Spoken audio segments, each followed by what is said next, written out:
পতিত আওয়ামী লীগের সাধারণ সম্পাদক ওবায়দুল কাদের এখন কোথায়? নিশ্চিতভাবেই জানা গেল ৮ই নভেম্বর তিনি কলকাতায় পৌঁছেছেন। ৫ই আগস্ট থেকে ৯৫ দিন তিনি কোথায় ছিলেন, কিভাবেই বা দেশ ছাড়লেন? খবর রয়েছে তিনি এক বিশেষ স্থানে আদর যত্নে দিন কাটাচ্ছিলেন। তবে কিভাবে দেশ ছাড়বেন তার ফন্দি ফিকির করছিলেন।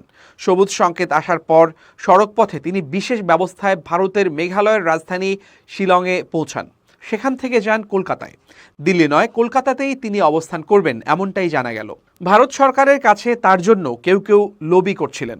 শেখ হাসিনা এক্ষেত্রে অনেকটাই নীরব। আন্দোলন দমাতে ছাত্রলীগই যথেষ্ট। কাদেরের এই মন্তব্যে আন্দোলন আরও বেগবান হয়। পরিণতিতে শেখ হাসিনার পতন নিশ্চিত হয়।